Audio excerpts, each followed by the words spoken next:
મિત્રો આપ જોઈ રહ્યા છો ન્યૂઝ 7 ઇન્ડિયા। સારસાના સદગૃહસ્થ ખુમાનભાઈ કપ્તાન દ્વારા દર વર્ષે આ પદયાત્રીઓનું સ્વાગત કરવામાં આવે છે। ભરૂચ જિલ્લાના ઝઘડિયા તાલુકાના સારસા ગામે નર્મદા જિલ્લાના ગરુડેશ્વરથી ખુમાનદેવની પગપાળા યાત્રાએ નીકળેલ 35 જેટલા પદયાત્રીઓનું ગામના સદગૃહસ્થ ખુમાનભાઈ કપ્તાન દ્વારા સ્વાગત કરવામાં આવ્યું હતું। મરુડેશ્વરથી ભુરાની ઉલ્લેખનીય છે કે નર્મદા જિલ્લાના ગરુડેશ્વર ગામેથી દર વર્ષે શ્રાવણ મહિનાના શનિવારે ખુમાનદેવનો પગપાળા પ્રવાસ યોજાય છે અને શનિવારે ખુમાનદેવ મંદિરે પહોંચે તે રીતના આયોજન સાથે પગપાળા યાત્રા યોજાતી હોય છે અને દર વર્ષે સારસા ગામે ખુમાનભાઈ દેવાદાસભાઈ કપ્તાન દ્વારા પદયાત્રીઓનું સ્વાગત કરીને તેમને ચા નાસ્તાની સગવડ કરવામાં આવે છે અને આજરોજ ખુમાનદેવ જવા આવેલ આ યાત્રીઓનું પણ દર વર્ષની જેમ સ્વાગત કરાવું।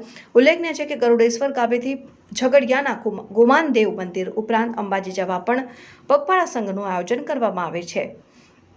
સારસા ગામેથી આજે સવારના 10 વાગે વિદાય લઈને નીકળેલ ગરુડેશ્વરના આ પદયાત્રીઓ આજે ઝઘડિયા ખાતે રાતવાસો કરશે અને વહેલી સવારે ગુમાનદેવ મંદિરે જવા નીકળશે।